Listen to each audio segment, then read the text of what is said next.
1854 kışı. Üsküdar'daki bir hastanenin koridorları savaş meydanından daha çok can alıyordu. Kurşun değil, kirli su ve pis havalandırma öldürüyordu askerleri. Doktorlar bir kadının oraya gelmesini istemedi. Ordu onu ciddiye almadı. Ama o, elinde tek bir lambayla geceleri o koridorlarda tek başına dolaştı. Her yatağın yanında durdu, her ismi öğrendi. Ve sonra kimsenin beklemediği bir şey yaptı. Savaşı bir grafiğe döktü. Sayılarla bir imparatorluğu ikna etti. Işıklı koridorların kadını. Florence Nightingale. Florence Nightingale, 12 Mayıs 1820'de İtalya'nın Floransa kentinde zengin ve saygın bir İngiliz ailenin ikinci kızı olarak doğdu. Ailesi onu tıpkı bir yıl önce Napoli'de doğan ablası Partenope gibi doğduğu şehrin adıyla vaftiz etti.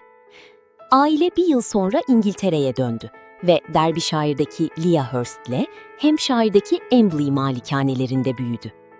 Babası William Nightingale, kızlarını o dönem için oldukça sıra dışı bir biçimde bizzat kendisi eğitti. Florence, matematik, felsefe, tarih ve birkaç Avrupa dili öğrendi.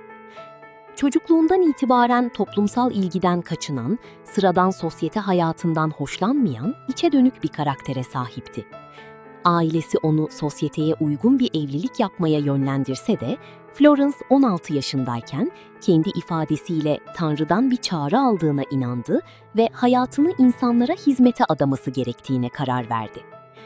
Ailesinin şiddetli itirazlarına rağmen hemşirelik eğitimi almakta ısrar etti ve 1850'lerin başında Almanya ve Fransa'daki hastanelerde tecrübe kazandı. 1853'te Londra'da bir kadın hastanesinin yöneticiliğine getirildi. Ertesi yıl dönemin Savaş Bakanı ve aile dostu Sidney Herbert'ın talebiyle Kırım Savaşı'nda yaralanan İngiliz askerlerinin bulunduğu Üsküdar'daki Scutari Askeri Hastane'ye 38 hemşireden oluşan bir ekiple birlikte gönderildi. Kasım 1854'te vardığında karşılaştığı manzara korkunçtu. Hastane aşırı kalabalıktı, kanalizasyon bozuktu, su kaynağı kirliydi ve havalandırma neredeyse yoktu.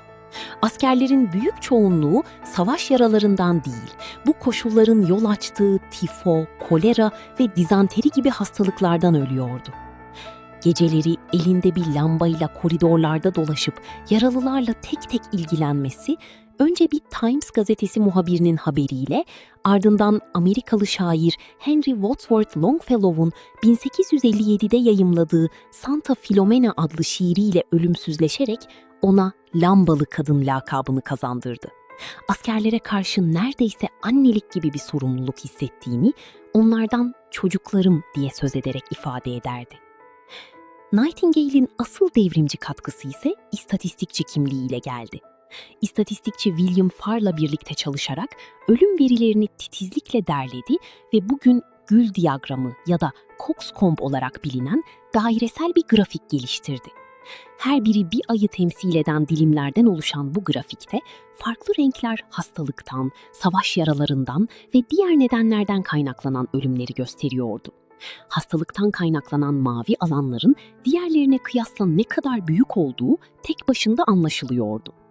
Bu görsel, okuma yazma düzeyi ve zamanı sınırlı olan parlamento üyelerini ve ordu yetkililerini istatistik tablolarından çok daha etkili biçimde ikna etti. 1855'in başında hükümetin gönderdiği bir sıhhi komisyon, hastanenin kanalizasyonunu onarıp havalandırmasını iyileştirdiğinde ölüm oranlarında keskin bir düşüş yaşandı. Nightingale bu düşüşü kanıtlamak ve kalıcı sıhhi reform için hükümeti ikna etmek amacıyla verileri yıllarca kullandı. Bu çalışmaları sayesinde Kraliyet İstatistik Derneği'ne kabul edilen ilk kadın oldu ve daha sonra Amerikan İstatistik Derneği'nin fahri üyesi seçildi. 1856'da savaş bitince İngiltere'ye döndü. Ancak Kırım'da geçirdiği ağır bir enfeksiyon nedeniyle sağlığı bir daha eskisi gibi olmadı. 1861'den sonra evinden neredeyse hiç çıkmadı ve çoğu zaman yatalak yaşadı. Buna rağmen kamusal hayattan çekinmedi. Yatağından mektuplar yazarak, raporlar hazırlayarak İngiliz ordusunun ve sivil hastanelerin sıhhi koşullarının iyileştirilmesi için hükümeti yıllarca etkilemeye devam etti. Bu dönemde kaleme aldığı yüzlerce not ve mektup ölümünden sonra yayımlandı. 1859'da hemşirelik uygulamalarını sistematik biçimde anlattığı Notes on Nursing, yani Hemşirelik Üzerine Notlar adlı kitabını yayımladı. Bu kitapta yer alan "Bir hastanede yapılması gereken ilk iş hastaya zarar vermemektir" sözü bugün hala hemşirelik eğitiminde referans olarak kullanılır.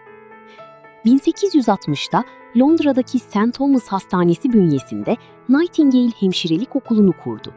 Bu okul, dünyanın seküler temelli ilk bilimsel hemşirelik eğitim kurumu olarak kabul edilir.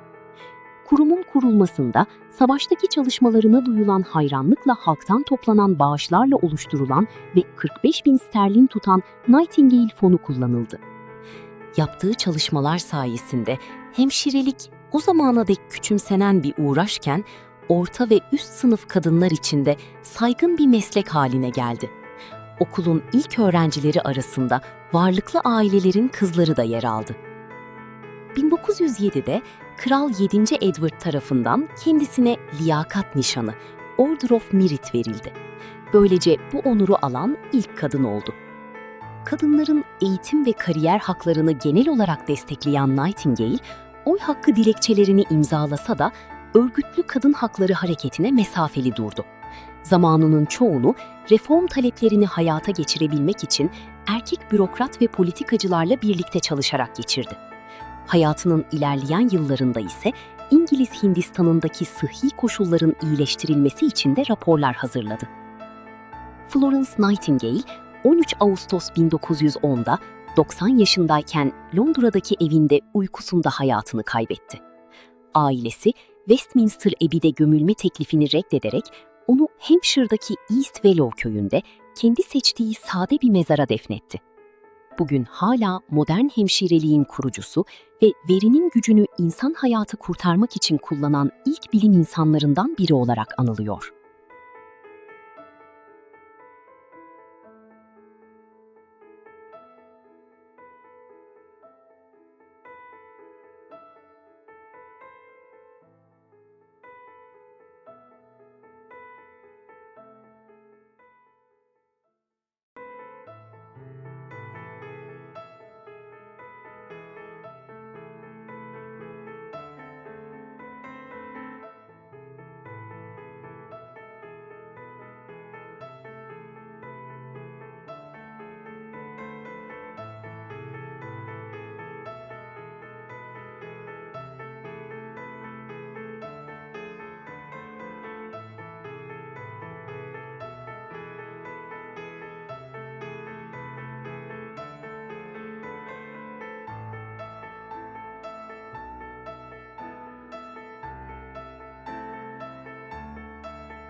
Bu, tarihin sessiz bıraktığı ama unutulmayı reddeden kadınlardan birinin hikayesiydi.